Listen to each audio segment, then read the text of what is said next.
الرحمن الرحیم فرمایا کہ بے موقع ذکر اللہ تک کو فقہاء نے منع لکھا ہے، بلکہ بعض مقامات پر کفر کہا، جیسے حرام طعام پر بسم اللہ کہنا،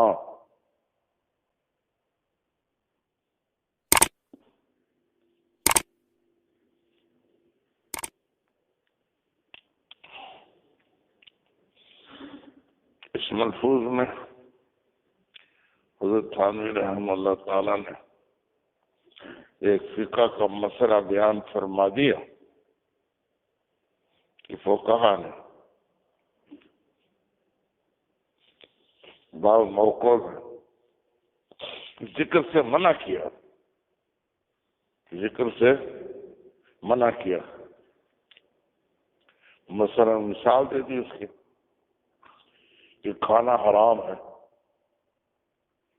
اس پر بسم اللہ پڑھے، بسم اللہ الرحمن الرحیم پڑھے، کھانا حرام، جو وجہ بھی حرام ہونے کی،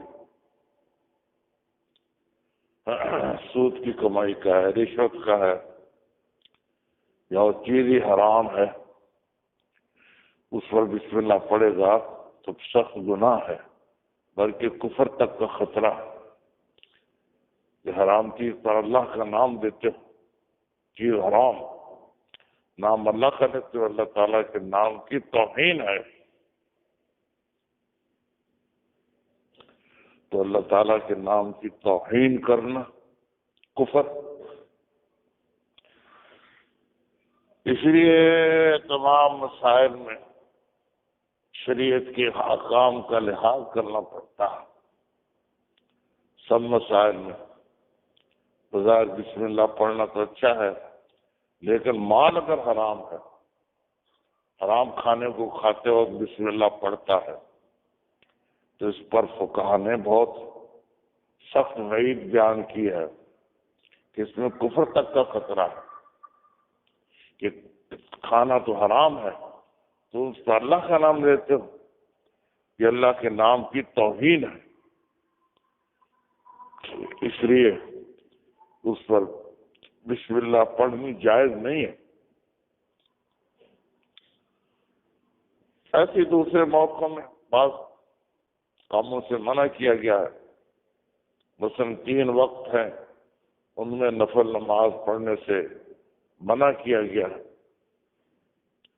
سورج نکل رہا ہو، عین دوپہر کا وقت ہو، سورج غروب ہو رہا ہو، ان تینوں وقتوں میں نماز پڑھنی گناہ ہے۔ بعض موقعوں میں روزہ رکھنا گناہ ہے، چھوٹی عید پر، بڑی عید پر، بڑی عید کے بعد 3 دن روزہ رکھنا ناجائز۔ جی ہاں، تو شریعت کے احکام کا اور موقعوں میں لحاظ کرنا ضروری ہے۔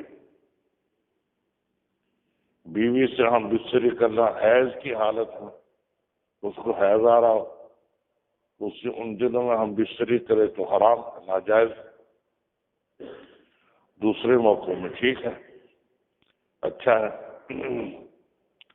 تو ہر کام کے لیے اصول شریعت نے مقرر کر دی ہیں، ان اصولوں کا لحاظ کرنا ضروری ہے، ورنہ بظاہر کام اچھا ہوتا ہے لیکن بے موقع ہونے کی وجہ سے اس میں خرابی آ جاتی ہے،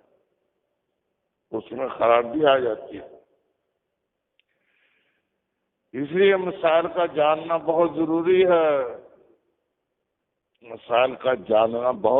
ہے، ہر قدم پوچھ کر اٹھائے، جو مسئلہ معلوم نہ ہو علماء سے پوچھے، مفتی حضرات سے پوچھ کر پھر عمل کرے۔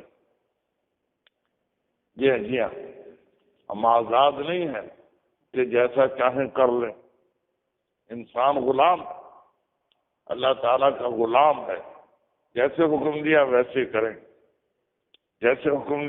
کریں،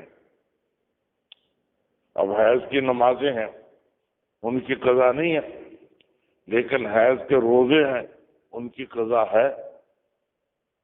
حکم بظاہر تو دونوں ایک جیسے کام ہیں، اگر نماز کی قضا نہیں تو روزے کی بھی نہیں ہونی چاہیے، یا روزے کی قضا ہے تو نماز کی بھی ہونی چاہیے، لیکن نہ، جیسے حکم دے دیا، جیسے حکم دے دیا ویسے ہی کرنا پڑے۔ جی ہاں جی ہاں جی ہاں، اپنی بیوی سے جو کام کرنا جائز ہے، ہم مستری وغیرہ، غیر عورت سے، وہ زنا ہے، گناہ ہے، دیکھنا بھی غیر عورت کا جائز نہیں ہے، اور اپنی بیوی کو جتنا چاہے دیکھے، سب کچھ کرے، ہم بستری تک کرے، کوئی حرج نہیں، بلکہ ثواب ہے۔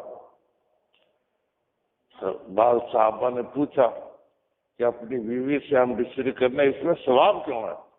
یہ تو انسان اپنی خواہش پوری کرتا ہے، ثواب کیوں ہے؟ فرمایا کہ اگر یہ خواہش کسی اور جگہ پوری کرتا تو گناہ ہوتا، اب بیوی سے پوری کر رہا ہے، اس گناہ سے بچ رہا ہے، اس لیے اس میں ثواب ہے، اس لیے اس میں ثواب۔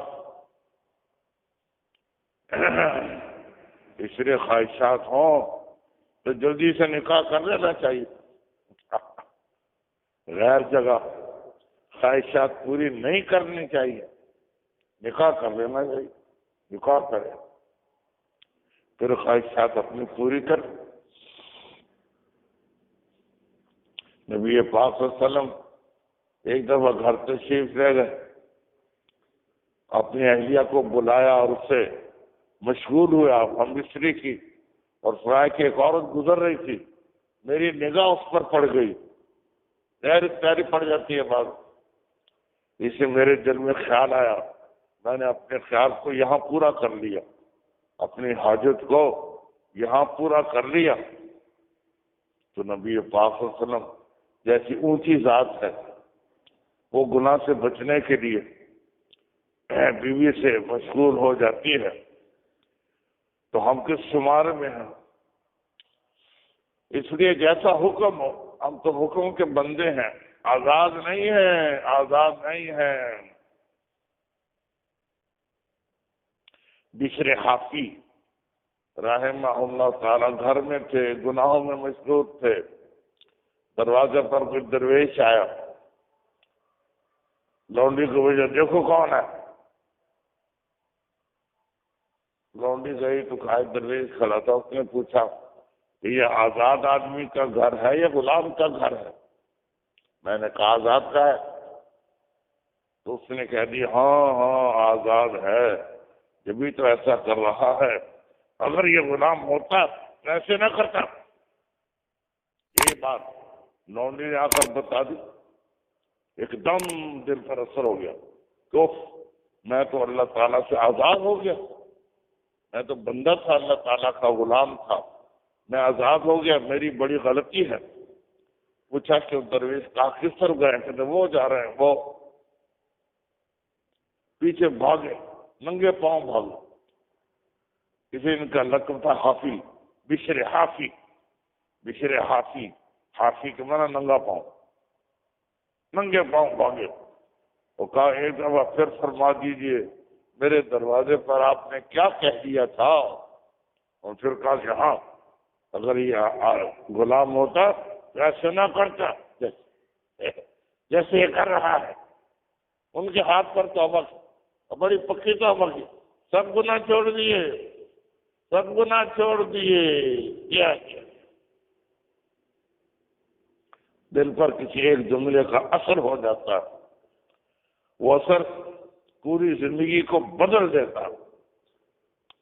ابراہیم بن ادھم بادشاہ اپنے محل میں لیٹے ہوئے تھے، اوپر ٹھپ ٹھپ ٹھپ ٹھپ کوئی بھاگ رہا ہے، پوچھا کون ہے وہ؟ کہا میرے بیل گم ہو گئے ہیں، میں ان کو تلاش کر رہا ہوں۔ میرے بیل گم ہو گئے، میں ان کو تلاش کر رہا ہوں۔ کہا بیل گم ہو گئے، بیل کو چھت پر ملا کرتے ہیں، اس اس نے جواب دیا اگر آپ کو تخت پر علمیاں مل جائیں گے مجھے چھت پر بیل مل جائے بس اثر ہو گیا کہ میں تخت پر بیٹھا ہوا ہوں دن رات دنیا کے کاموں میں مشغول ہوں پھر چاہتا ہوں کہ علمیاں مل جائیں اللہ تعالیٰ کا قرب مل جائے نہیں ہو سکتا چھوڑ دیا دن رات عبادت عبادت عبادت عبادت نیک بن گئے اللہ تعالیٰ ہمیں بھی نیکی کی توفیق دے